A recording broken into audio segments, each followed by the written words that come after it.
Nem sempre o trabalho que exercemos é considerado o melhor de todos, mas trabalhar na era vitoriana, além de arriscado, era bastante perigoso, principalmente quando tinham que trabalhar para sobreviver.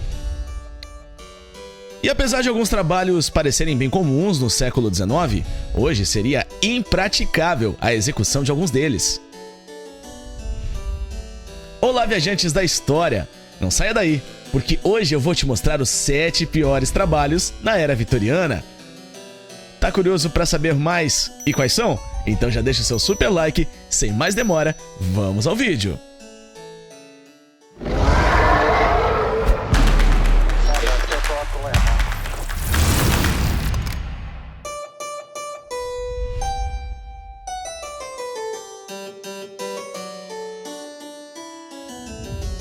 Quem aí tem dificuldade ou preguiça ao acordar e levantar da cama?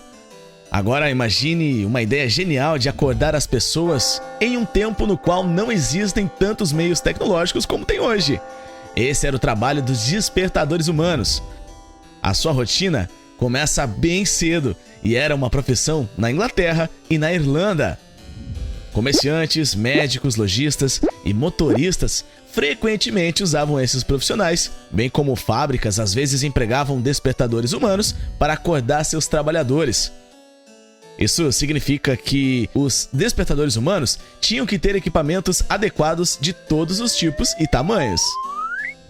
A pessoa avisava a hora que queria ser acordada, e então ele batia em suas janelas para acordar o domioco.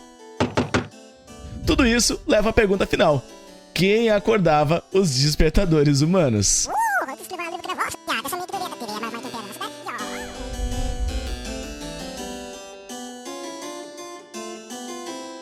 Todos nós sabemos o quanto trabalhar em uma mina de carvão é prejudicial à saúde.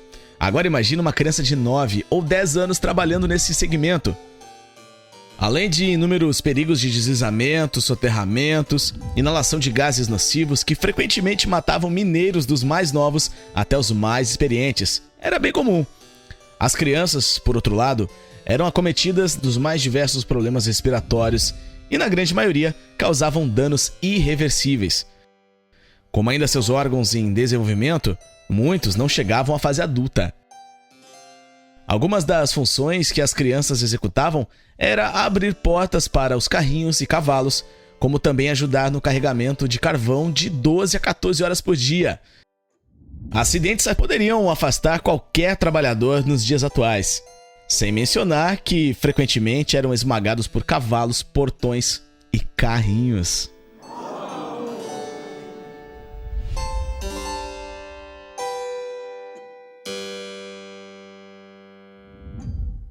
Como nas grandes cidades atualmente, a Inglaterra vitoriana tinha problema com ratos, e muitos por sinal.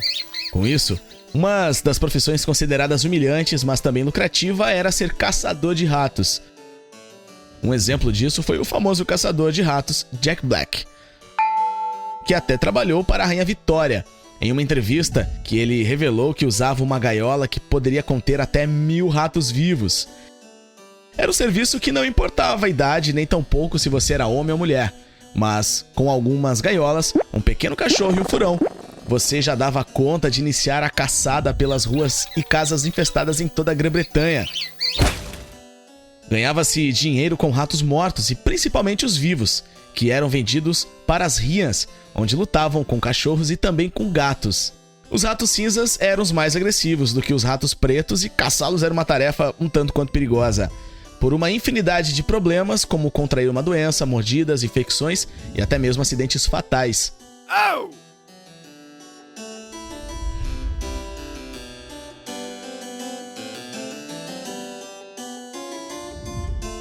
Coletar sanguessugas é uma profissão que vem desde a época medieval, e no começo do ano de 1800 não era diferente. Sanguessugas eram altamente populares em usos médicos e foram procurados pelos cirurgiões em toda a Europa. O aumento da procura sobre os pequenos sanguessugas levou uma procura sem igual, muitos utilizados como purificadores de sangue, onde o método era colocar alguns na pele para sugar o sangue suficiente e assim acreditar que seu sangue foi desintoxicado e assim retirado todas as doenças. Os trabalhadores, sendo a maioria mulheres, iriam percorrer lagoas em busca das criaturas. Atraí-los era simples, só mostrar um pouco de pele e logo estava cheio delas. Como todos os trabalhos, ele veio com os seus riscos e doenças infecciosas, mas nada como algumas moedas que pudessem pagar por eles.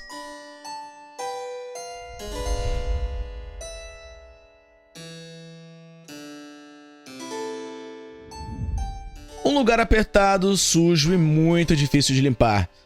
Então, como limpar essas chaminés? Crianças, isso mesmo. Crianças eram, na sua grande maioria, utilizadas para limpar as chaminés. Com apenas 3 ou 4 anos, já faziam serviço praticamente de um adulto. As crianças sempre eram acompanhadas por adultos. Na verdade, serviam de ajudantes, porque o trabalho era feito a princípio por alguém mais velho. Logo, os danos físicos começaram a aparecer como arranhões no corpo, que naturalmente sofriam fraturas ao se esfregar nessas superfícies. Sem falar dos problemas pulmonares ao respirar toda aquela fumaça e sujeira liberadas pelas chaminés. Além disso, alguns outros problemas eram bastante comuns, tanto para adultos quanto para as crianças. Alguns ficavam presos nas chaminés e alguns casos podiam levar à morte. Mesmo com um trabalho simples, pais limpadores de chaminés apoiavam o trabalho de seus filhos ao ajudá-los nesse tipo de profissão. Quando os jovens morriam, ficavam grandes demais para serem forçados a descer uma chaminé. Outra fonte de trabalho era usar as crianças de orfanatos.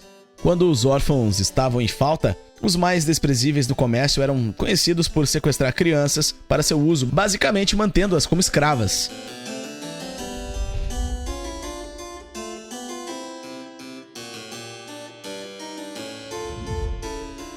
Alguém já se deparou com uma foto na internet na qual existem barras de ferros em túmulos? Talvez você pensasse que era para selar o túmulo para que o vampiro não possa fugir. Mas, mesmo acreditando em vampiros na era vitoriana, não seria para isso. Algumas grades de ferro eram colocadas em túmulos para evitar que alguns corpos fossem roubados e vendidos. No início do século XIX, corpos estavam escassos nas grandes escolas de medicina. E se você fosse estudante de algumas delas, poderia até se deparar com um parente seu sendo aberto para estudos. Como se pagava bem por esses corpos, então o lugar mais fácil de se obter um corpo era nos cemitérios.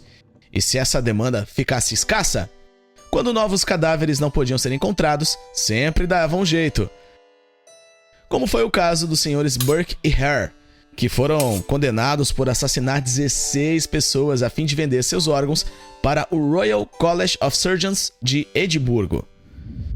Finalmente, a Inglaterra aprovou a Lei da Anatomia de 1832, reformulando as leis de cadáver e efetivamente colocando toda uma indústria de ladrões de túmulos fora do negócio.